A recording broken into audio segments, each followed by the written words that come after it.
Okay, ladies and gentlemen, we are going to finalize our work with some parent graphs, and to show mastery of this, you're going to have to do some individual explanations on delta math. So, first things first, if we take any function, and we're going to use the purple one as our base, okay? This is the parent function.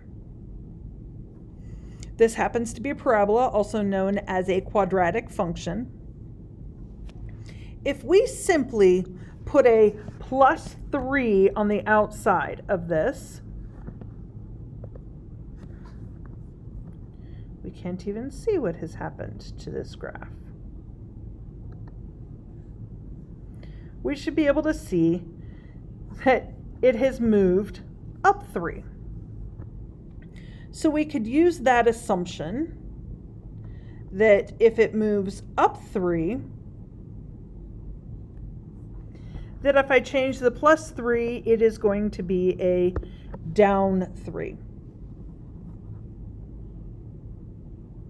And sure enough, it moved it down 3.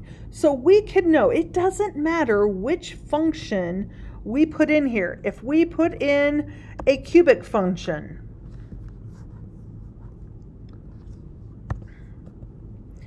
and the original is the cubic function, moving it minus 3 is going to move it down 3. If we put a plus 3, it's going to move it up 3.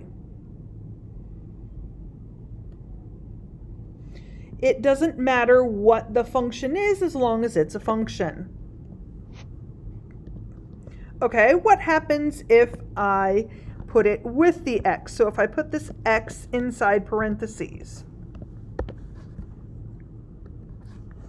So again, if I put the x inside parentheses, and now I put a number like plus 3 here. What happened here? Well, obviously it went to the left 3. And if instead of putting plus 3, I now do minus 3, it's going to go to the right 3. So if I put the value inside the parentheses, plus or minus, it is going to move the opposite. A plus you would normally think moves it to the right. It's actually a minus moves it to the right. A minus actually you would think moves it to the left. It actually moves it to the right. So this is going to be the opposite inside the parentheses. Okay, what happens if I put a number in front? Well, let's first talk about what happens if it's a positive or a negative. If it's a negative, it's going to flip over the x-axis. So we can see here's the normal and here's a negative. Here's the normal, here's the negative. So a negative simply flips it over the x-axis. What about a whole number? So if I put 2, it's gotten skinnier. What if I change it to 3? It's gotten even skinnier. 4, 5. Notice how it's getting skinnier and skinnier the higher I go. Okay, well, what happens if I divide by a number instead of multiply, which would be the same thing as a fraction or a decimal? Well, let's put decimals because they're easier. 0.9. That one's kind of hard to see. 0.8. Oh, wait, it's getting flatter. 7, 6, 5, 4, 3, 2. We can see it's getting flatter and flatter.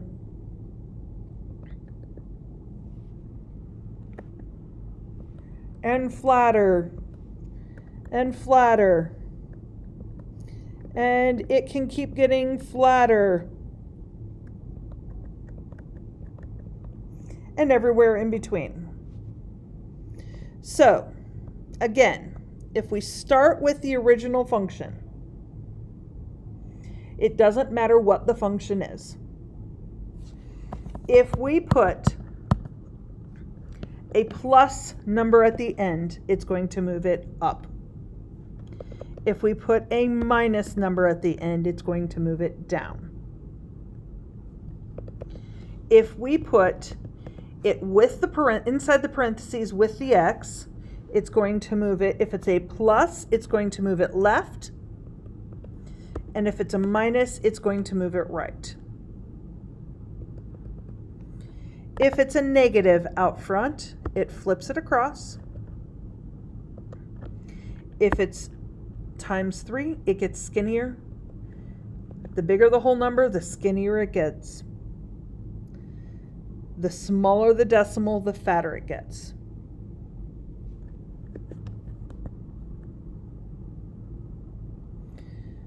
Okay, now let's talk about the rest of the parent functions.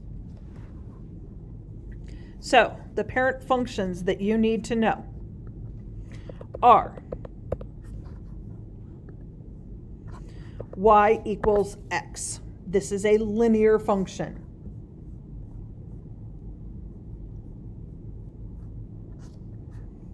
This is a linear function. This is how you draw a straight line.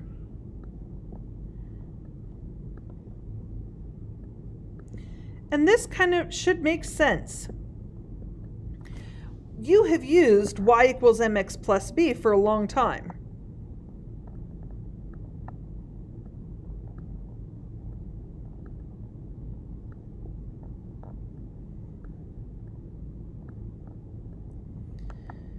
Sorry, my mouse has died.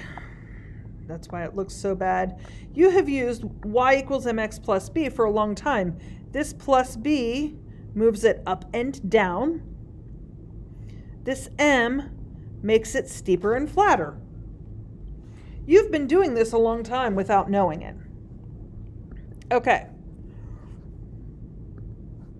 Other than y equals x, or f of x equals x, that is a linear parent function.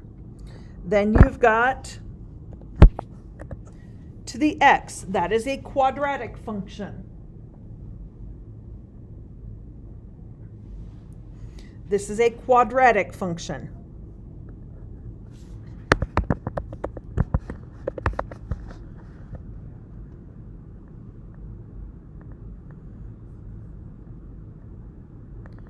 Okay. Change the 2 to a 3. That is called a cubic function. A cubic function.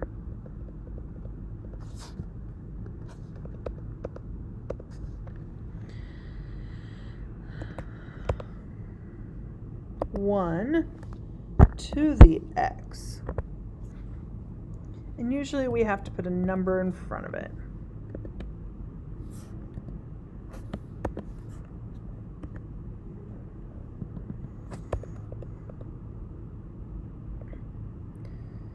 Sorry, we'll just do 2 to the x. This is an exponential function.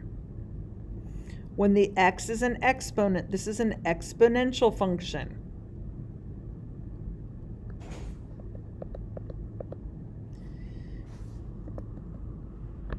This is a rational function.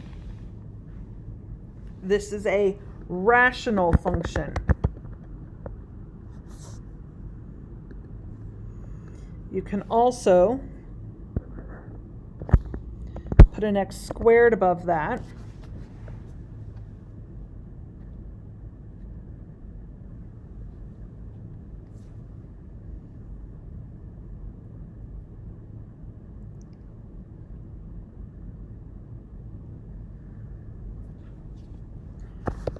Then we have the radical function.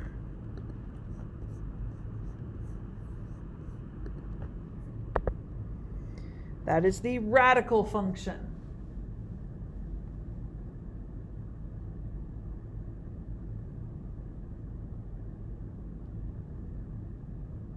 The last two are the cube root, which, let's see,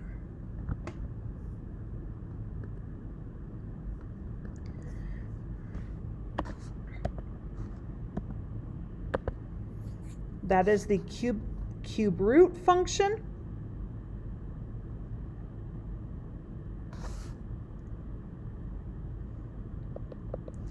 And the absolute value function.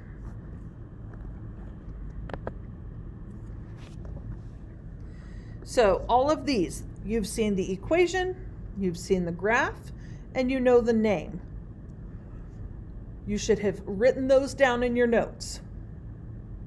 For all of these, if you put a +5 at the end, it's going to move it up 5. If you put a -3 at the end, it's going to move it down 3. If you put a +2 in the inside, it's going to move it left 2. And if you do a -1, it's going to move it right 1. If you put a whole number out front, it's going to make it skinnier. If you put a fraction or a decimal out front, it's going to make it flatter. And if you turn the number out front into a negative, it's going to flip it over. You are expected to identify the parent functions and practice transforming parent functions on Delta Math. This is a 20-point grade. Please do everything that you can